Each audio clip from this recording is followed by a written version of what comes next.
Yan, ano ma? Kwento ka na.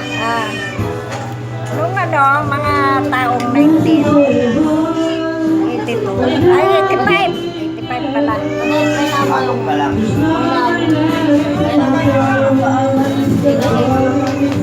Teka lang, 84, 85. Nagano sila ng ng samahan na nag-regroup sila ng Phil American Irregular Group. Yan, ang pinansyal si Pimia. Pimia Itia. Lagi nga may sayawan dun sa bahay nila lola mo. Ano ka na? Oo. Bakit? Kaya nagpapasayaw sila. Ang ginawa ko, kami ni lolo ko, may sayawan daw. Eh, naalata ko na may gusto siya kay Pimia. Yung mga baro niya, nilublob ko sa balde. Ano? Oo, yung suot niya, madumi.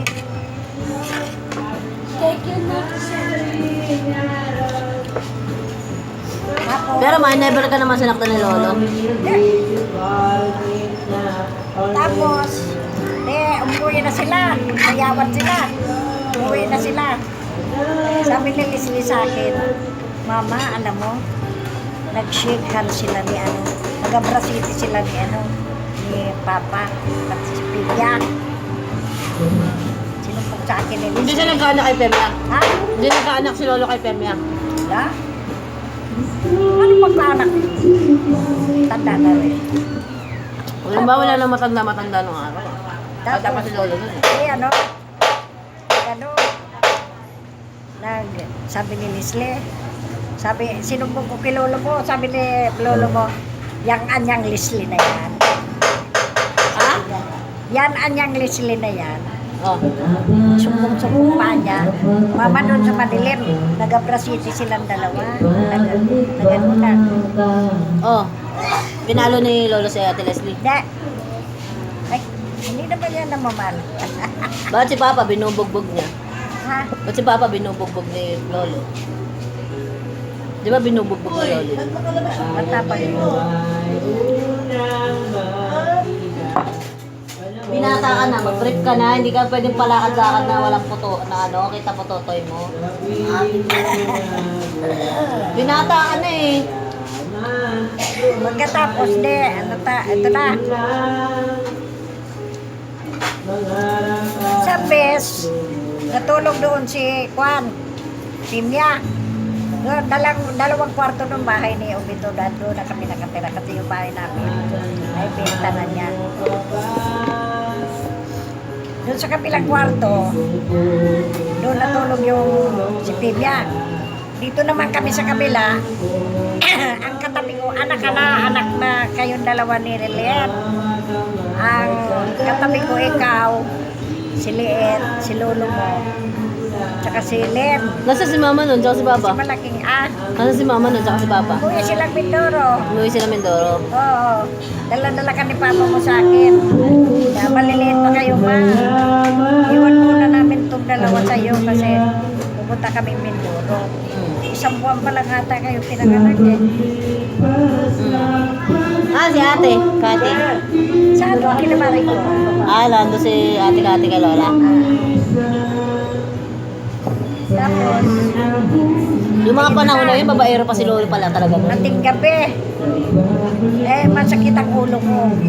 Sabi ko, kasi umalis sila noon, magkasama sila ni Pimia, nagpunta sila sa kay Davis. Ngayon, ako, hating gabi, kumuha ko ng gamot doon sa makina, doon sa kumuda ng makina. Kasi inom nga akong gamot at masakit ang ulo ko. Tapos, nakita ko si Pimia, at doon sa may pintuan, inaantay siguro si lolo mo. Oh. Ay, ako ang lumabas. Paglabas mo ng bahay, yung pintuan, nandun si Pemia. Oo, kwarto. Sa kwarto. Sa kwarto. Oo. Ating gabi daw yun. Iting gabi. Bakit nakapasok si Pemia sa loob ng bahay niyo? Hindi, doon nga. May sayawan nga sila doon. Pinatulog sa bahay. Ah, Sa kabilang kwarto. Kasi pinansir yun. kanino ba yun? Wala ko dito. Bahay yun. Sila dati nakatira eh. Pagkatapos, sabi ko sa kanya, hilutin mo ka ang ulo ko dahil sakit ang ulo ko. Sino maghihilot? Si Papa, si Lolo. Si Lolo. Ah, hihilutin. Napapahilot ka. Hindi na ako nakikilot ang ano, ganyan na lang eh. Bakit? Eh, siyempre, naantay ni Pimya. Galing na paghilot, wala nang power. Wala nang power eh. Ano? Si Peña pala nagdawak. Sa kabilang kwarto. Ay, ganun ang ano, sanyasan. Bago Ganun. lumabas ako, naririnig ko sa kabilang kwarto. Gising na. Ah. Nung hindi pa lumalabas, gising na siya. Hmm. Ang sabi ni ano, pero nagtulog-tulugan ako para hindi ako mahalata Hmm. ni lolo mo. Hmm. Sabi ni Pimya doon sa kabilang kwarto, Ehem! Sabi naman ni lolo mo, Ehem! Aba, may pagkaintindihan sila dalawa. Parang, lumabas ka na. Parang sabihin, susunod na ako. Parang Eh, ganun kayong baga. dalawa nila eh, tulog na tulog. Kasi baby pa kami no, one month pa lang kami nun eh. Ito na. Lumabas. Lumabas, nawala silang dalawa. Oh, Madilim pa. Mga alas 4 na wala silang dalawa. Maloko pala talaga si Lolo nung araw, ano? Tapos nung dumating, sabi na, di, may mga tao na dun sa bahay. Sabi ko, ako, mimitingin ko kayo. Sabi ko dun sa mga tao, hindi na kako itong Phil American Irregular Troops. Kalibugan Corporation, KK Division. Yun na yung meaning ng ano nila, grupo nila. Oo. Kalibigan. Kalibugan Corporation, Kiki. KK Division. Grabe si Mama. Grabe naman pala yung mga samahan niya. Hindi ano, may pupunta si Pilya doon. Nagpupunta siya. Eh kayo, gusto ko na sanang tumakas. Hindi ko kayo maiwanan dahil paano ako itong mga kapal na to. Saan pang iwanan ko? Wala yan. Ano lang be? Hindi ko pwedeng iwanan kayo dahil maliliit pa kayo. Prepare na. May lahat kayo. Kapalit lang ako ng ikan. Paano naputol mo yung ano nila? Ano? Yung relasyon nila? Matagal pa. Well, inukwento niya yung mga nakaraan. Isang taon Mga pa ako ng 1980 putol. pa to. Mga kwento to 1980. Huwag dito tatanggalin kuya oh. Dito na. Para kung sino gusto mo. May kausap na ako na papasok akong trabaho. Kaya lang inisip ko, ano kaya itong kambal na to? Sino kaya mag-alaga nito? Si Marites, wala si Marites na sa Pampanga, bago mga nakaya Irene. Ang nag-alaga sa inyo. Wala ako. Siya na pagka umaga niyan, ang karga nila, tag-isa kayo, tag-isa sila. Eh, hindi ko alam kung ikaw o sila Lilian. Tag-isa silang karga. Tapos babaya-baya, titimpla ko ng gatas. Paano naputol yung relasyon nila? Bigla na lang nawala. Bigla na lang naputol. Naputol na kasi, ano to? May Zaire yan. Pagka tahimik kami sa bahay,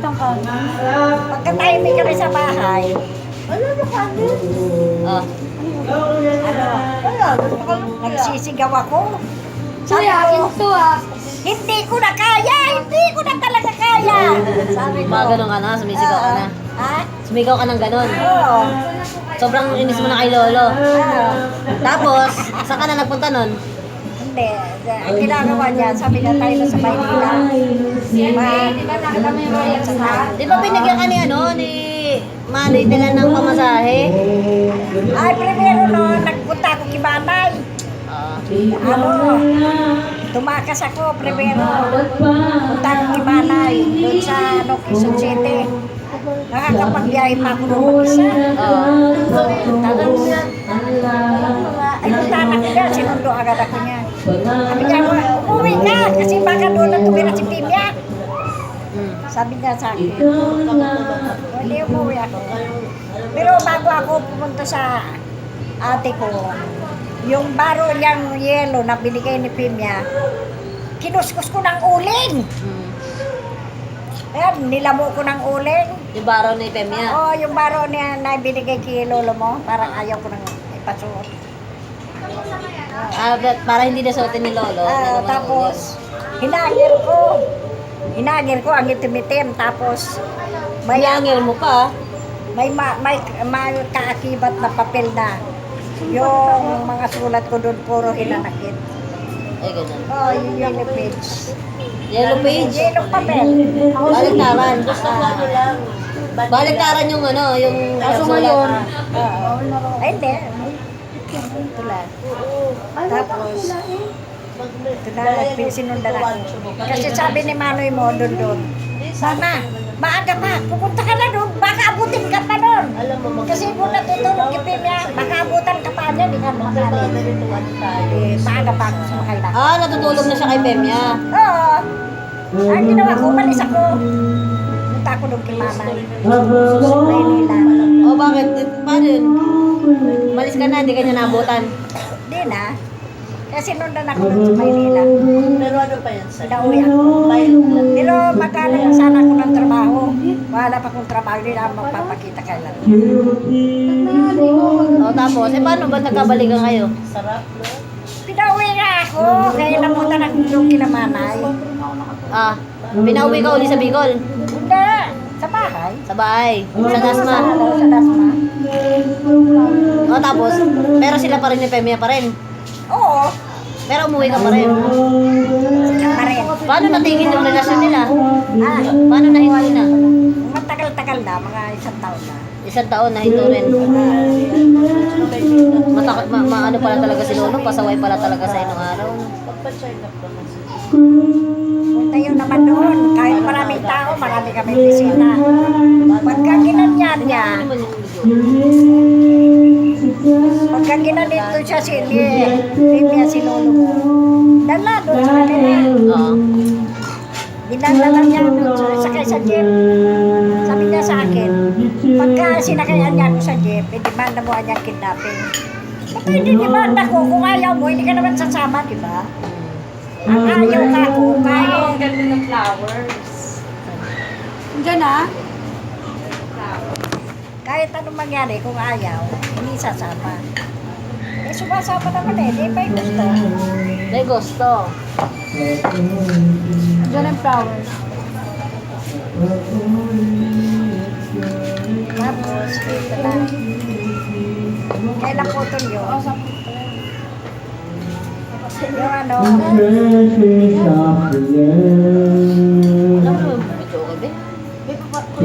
okay ba? nagpunta yung mga Muslim doon. Mga member namin Muslim. Eh, pumasok naman si Pimya. Yung panahon na yun, sabi ni Lolo, Tawagin po si Putan. sabi ni Lolo mo, Sino po, Day? sabi ni Lolo mo, iuwi na niya yan ninyo sa sa silang. Sino? Si Pimya, pinaalis na pinauwi sa silang. Kaming dalawa naman, ipinasok doon sa kwarto. Kaya hindi na siya nakapunta, yun ang pagdano. Sinong nagpapasok sa kwarto? Sino? Sino nagpapasok sa Kaming kwarto? dalawa, pinasok kami ng mga Muslim sa kwarto para hindi naabutin ni Pimya. Sino naman yung Muslim na yun? Saan galing yung Muslim na yun? Kamimber namin, May member kayo ng Muslim? oo, mga taga-Quiapo. Oo. Natapos, si Dora, ay si Pimya. Ganda ng flowers mo, oh. Ah, Ganda ng flowers.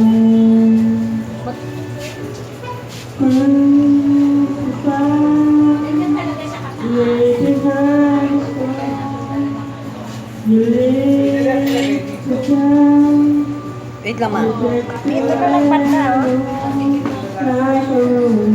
Dito banda, palagay mo. May retrato niya.